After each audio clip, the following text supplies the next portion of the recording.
Good morning and happy Tuesday, everybody. Welcome back to the channel. Seeing that everyone enjoyed my Tour de France diary so much and getting insight into my day-to-day, actually I'm doing my last tour of the season in Europe, and then I head back to Australia in 8 days now, which is super exciting. So yeah, this is my last tour in Europe for the year, Tour of Ardèche Feminine, not in Spanish, it's in French, Feminine. So it's 6 days, which is more than it was last year, and it's a really quite challenging tour. So we have 3 road stages, and then we have a TT, and then we have 2 more road stages to finish. So it goes from Tuesday to Sunday, and we're starting off today with 125k day of laps.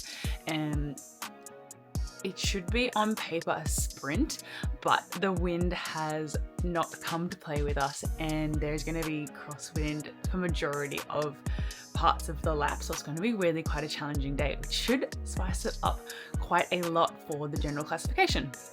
My feelings coming into this tour are, like always, I'm really excited to race. I'm really excited to put on my jersey for the last time this year and race and really prove myself. I have to prove a lot in this tour, and I've got nothing to lose.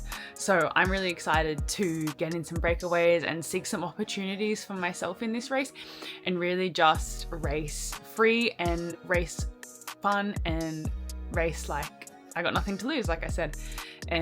So yeah, today I hope to really battle it in the wind. I'm not super good in the wind, but I am somewhat good in the wind, so I'm somewhere in between, still learning, but not bad. So yeah, we'll see how we go. I'm gonna battle it in the wind. Hopefully I'm in somewhat of a front group. Tune in later, guys.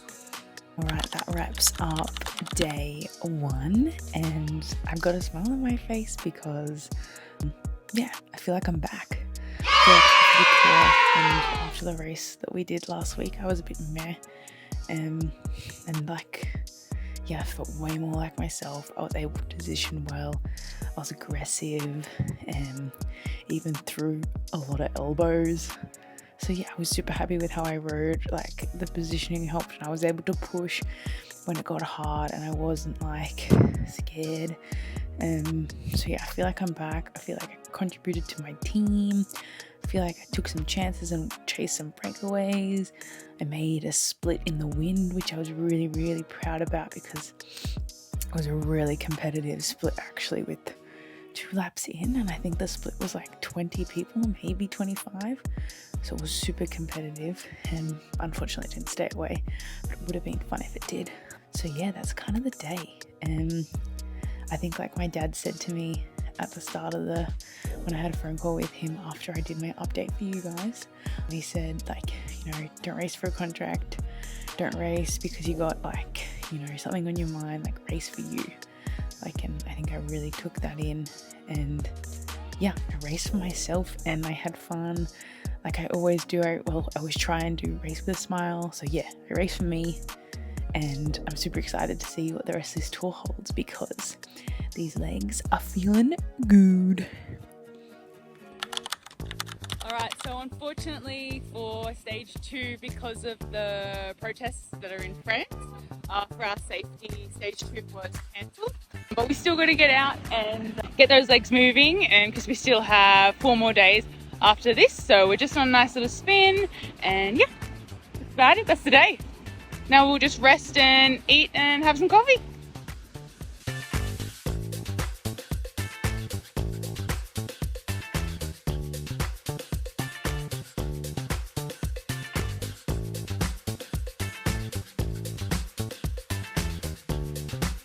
Okay, I seriously don't know if this update's going to make any sense.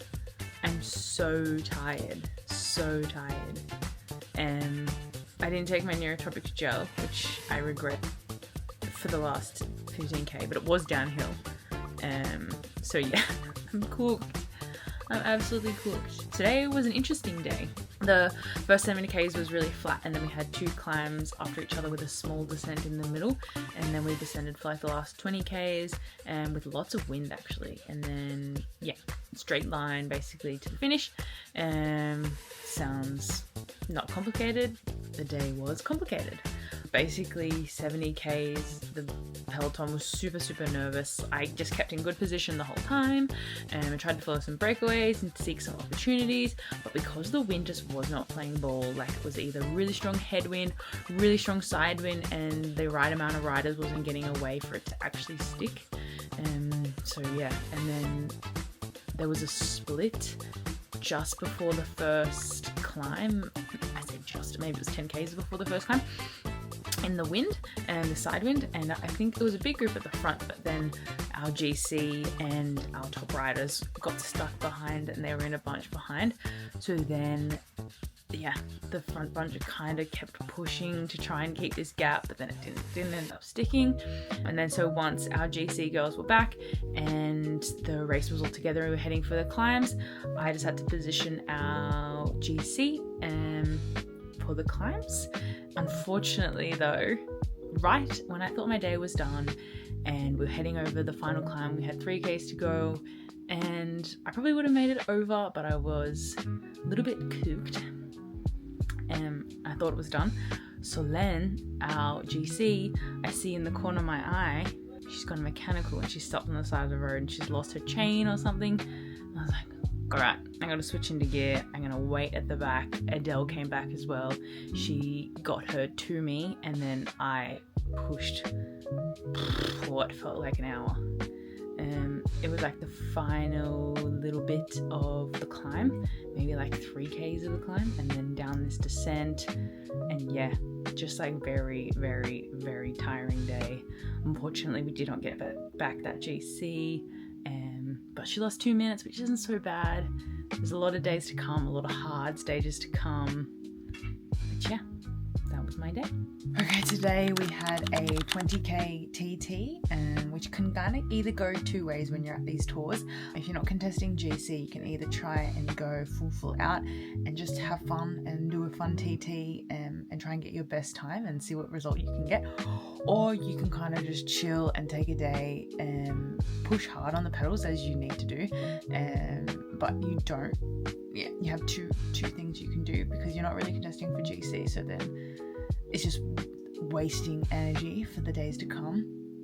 So I kind of was gonna go full out because I like TTs, I'm good at TTs, and it's a race that I get to race for myself, which is super exciting for me. Unfortunately though, it was not an eventful day for Miss Watts. Going over the first QOM, I was shifting down in my gears to go down the climb, and I did lose my chain, unfortunately, which meant I had to stop and put that back on. And after that kind of happened, I just went, well, like, I probably lost enough seconds that it's not, like, I'm not going to get the top 20 that I would have wanted. So I just went, I'm going to just push hard to the finish, but like not go as hard as I was already going, and then just make it to the finish and just save my energy for the days to come. So unfortunately, that's what happened, but hopefully, fortunately, I was able to save a bit of bickies. We will see in the final check-ins. 2 days to go. Let's go. The race update. Basically didn't do it for the last 2 days because it was basically the same story. It was my time of the month. I had my period, heavy legs, crampy, just like felt lethargic. Was energetic. I was super energetic, but I was just lethargic. So basically in that last day, I did say I want to do everything to make this my last race in Europe, the last race of the season, everything, and I want to just throw it all out there on the last day and get in the breakaway. And I did that, and I tried super friggin' hard to get in it. Tried so hard. Literally went 100%. I just went, you know what, I've tried so much today. Just one last time, and then you live with no regrets, because that was what I wanted to do, live with no regrets. And then I attacked 100%, got a small gap, group of 5. I was like, yes, this is working. Everything's going to work in my favor. Everything happens for a reason. And then the breakaway got caught. The next attack that went like a few seconds later was the one that stayed away. And of course, when this happens, I was too tired from just doing my 100% best, trying to force this other breakaway. So I was pooped and could not get onto the wheels. So yeah, sometimes that's how the cookie crumbles. Sometimes it always doesn't end in a positive ending. I think I can take the positives and the motivation that I had on the first 2 stages and really just think about the feelings that I had on those days and how proud I was of myself, and take that and remember that there's been this whole season. Like, just because the season ending was a bit sour doesn't mean the whole thing was bad. I had so many amazing things, and maybe in the future of this YouTube there's a 2025 review and I look back on some of the amazing things I did this year, like racing the Tour de France, racing Flanders. There's some amazing opportunities that I've gotten this year. But yeah, this is me signing off my last race. I'm going back to Australia. I'm ready. And tune in for the next chapter, guys. It's going to be interesting. It's going to start straight away. Don't know what that format looks like on YouTube, but yeah, Thursday, new chapter, new Emily. Stay tuned for when I release it on social media.